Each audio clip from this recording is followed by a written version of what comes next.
मध्यंतरी एका ठिकाणी वाचलेली एक गोष्ट मला तुमच्याशी शेअर करायची. एक 7-8 वर्षाचा मुलगा असतो. त्याच्या घराच्या बागेत त्याला एक दिवशी काळ्या केशरी रंगाचा एक सुरवंट दिसतो. त्याला त्या सुरवंटाचं भयंकर आकर्षण वाटतं. तो रोज जाऊन त्या सुरवंटाला बघायला लागतो. सुरवंट कसा चालतोय, तो पानं कशी खातोय, तो इकडे तिकडे कसा जातोय, हे सगळं निरीक्षण करायचं त्याला छंदच लागतो. एक दिवशी मात्र असाच नेहमीप्रमाणे बागेत गेल्यावर त्याला सुरवंट दिसत नाही. तो जरा घाबराघुबरा होतो आणि पानं इकडे तिकडे वर खाली करून बघायला लागतो. तर त्याला एका पानाच्या खाली एक मस्त गुबगुबीत कोश चिकटलेला दिसतो. त्याला लक्षात येतं की आपला मित्र या कोशाच्या आतमध्ये आहे. त्याला खूपच छान वाटतं. आता त्याला दुसरा छंद जडतो, रोज एकदा जाऊन तो कोश बघायचा. खूप दिवस जातात असेच आणि एका दिवशी त्या कोशामध्ये त्याला हालचाल जाणवते. त्याला खूप आनंद होतो. त्याला कळतं की आता या कोशातून आपला मित्र एका वेगळ्या रूपामध्ये बाहेर येणार आहे. आता तो त्या कोशाकडे अजूनच निरखून बघायला लागतो. त्या कोशामधली हालचाल आता अजून वाढलेली असते. कोशामधून धडपड धडपड त्याला जाणवत असते. थोड्या वेळाने तो कोश एका बाजूनी थोडासा फाटतो आणि त्याच्यातून पंखांचा एक छोटासा तुकडा दिसायला लागतो. मुलाची उत्सुकता अजून वाढते. आता कधी एकदा आपला मित्र यातनं बाहेर येतो असं त्याला अशी तो वाट बघायला लागतो. अजून थोडा वेळ ती धडपड चालू राहते, हालचाल चालू राहते. शेवटी त्या मुलाची उत्सुकता अगदी शिगेला पोचते. त्याला असं वाटतं की आपला मित्र अडकलाय आतमध्ये, त्याला मदतीची गरज आहे. म्हणून मग तो हलक्या हाताने तो कोश उलगडतो आणि त्या कोशातून सुंदर लाल केशरी पिवळे ठिपके असलेलं फुलपाखरू बाहेर येतं. मुलाला कोण आनंद होतो. त्याला असं वाटतं की आता हे फुलपाखरू थोड्या वेळात मस्त भरारी घेणार आकाशामध्ये. ते फुलपाखरू आपलं एका पानावरून दुसऱ्या पानावरती उडत राहतं आणि मुलगा वाट बघत राहतो कधी एकदा हे भरारी घेतंय. फुलपाखरू हळूहळू उडतं. शेवटी त्याची हालचाल कमी होते, वेग मंदावतो आणि शेवटी ते त्या झाडाच्या पायाशी येऊन पडतं आणि त्याची हालचाल शांत होते. मुलगा खूप नाराज होतो, खूप दुःखी होतो. त्याला कळतच नाही की काय झालं नेमकं. तुम्हाला कळतंय का काय चुकलं असेल ते? फुलपाखरू जेव्हा कोशातून बाहेर येतं तेव्हा त्याला खूप हालचाल करावी लागते, खूप धडपड करावी लागते. कोश घट्ट विणलेला असतो आणि तो फाडून त्याला बाहेर यावं लागतं. पण त्या फाडतानाच्या त्याच्या त्या प्रोसेसमध्ये त्याच्या पंखांमध्ये भरारी घेण्याचं बळ निर्माण होतं. मुलांचंही तसंच आहे. बालपणाकडून प्रौढत्वाकडे जाण्यामध्ये जे पौगंडावस्था किंवा किशोरावस्थेचं वय आहे त्याच्यामध्ये ही धडपड, हे चॅलेंजेस मुलांना स्वतःलाच करावे लागतात आणि तीच गोष्ट त्यांना प्रौढत्वाकडे, सक्षमतेकडे नेत असते. या सगळ्याच अर्थाने किशोरावस्था हे खूप नाजूक वय आहे. या वयात मुलं ना धड लहान असतात ना धड मोठी असतात. अशा वेळेला पालकांना त्यांच्याशी कसं वागायचं तेच कळत नाही आणि त्यातून मुलांना असं वाटत असतं की आपल्याला सगळं कळतं आणि आपले पालकच जुन्या विचारांचे आहेत. तुमच्या घरात अशा गोष्टी होतात का?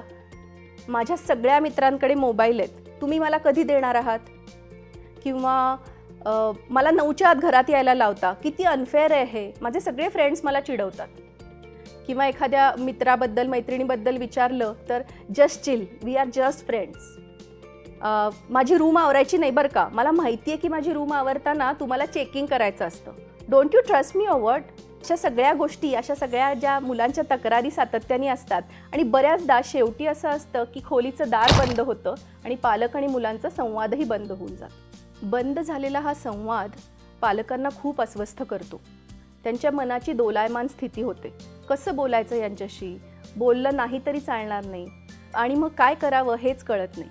खूप ताण येतो त्याचा. काही वेळेला इगो पण दुखावतो आपला. अरे, आपलं मूल आपल्याशी असं कसं वागू शकतं?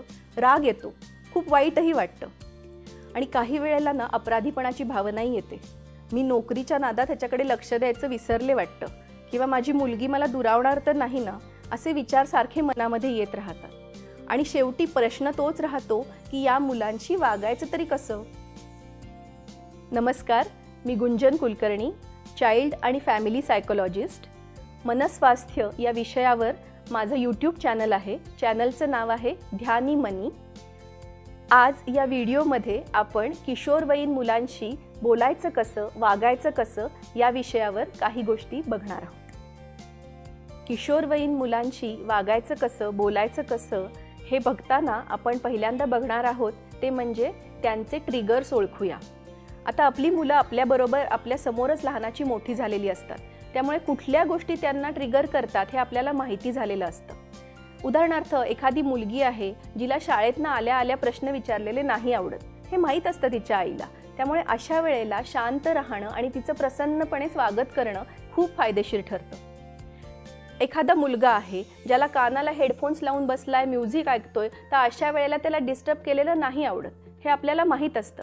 तर त्यावेळेला समजा त्याला जेवायला बोलवायचं आहे, तर एक 15 मिनिटं त्याला आधी सूचना देऊन की तुला आता 15 मिनिटांनी जेवायला यायचं आहे असं सांगणं हे खूप फायदेशीर ठरतं. आता ट्रिगर्स ओळखण्याचे आणि त्याप्रमाणे मुलांशी बोलण्याचे 3 फायदे आहेत. एक म्हणजे अनावश्यक वादावादी टळते. दुसरं म्हणजे मुलं स्वतःचे ट्रिगर्स ओळखायला स्वतः शिकतात. आणि तिसरी महत्त्वाची गोष्ट म्हणजे आपण त्यांच्या ट्रिगर्सचा आदर करतो आहोत किंवा आपण त्यांच्या मूड्सचा आदर करतो आहोत हे समजल्यामुळे मुलंही इतरांना समजून घ्यायला शिकतात.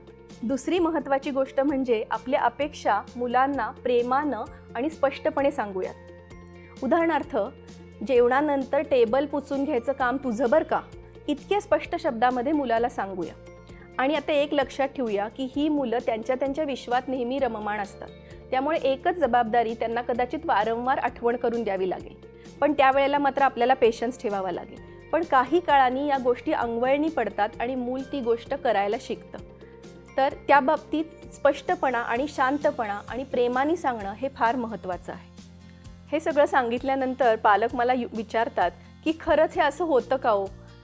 तर अशी खरं तर माझ्याकडे तर खूप उदाहरणं आहेत. एक उदाहरण द्यायचं झालं तर माझ्याकडे येणारी एक 12 वर्षाची मुलगी एक 3-1 महिन्यापूर्वीपर्यंत स्वतःच्या अभ्यासाची, वस्तूंची, कशाची जबाबदारी घेत नव्हती. पण या सगळ्या गोष्टी तिच्या आईनी वडिलांनी फॉलो केल्यानंतर आज ती स्वतःच्या कामांची जबाबदारी तर घेतेच आहे, पण घरातल्या कामांमध्ये पण कॉन्ट्रीब्यूट करते आहे. आता जबाबदारीची शिस्त मुलांना कशी लावायची ह्याविषयी एक स्वतंत्र व्हिडिओ घेऊन मी नंतर येईनच. किशोरवयीन मुलांशी बोलायचं कसं, वागायचं कसं ह्या विषयावर अधिक माहिती देणारा अजून एक व्हिडिओ मी लवकरच घेऊन येते आहे. ह्या आणि अशाच माहितीपूर्ण व्हिडिओजसाठी माझं YouTube चॅनल लाईक, शेअर आणि सबस्क्राईब करा. धन्यवाद.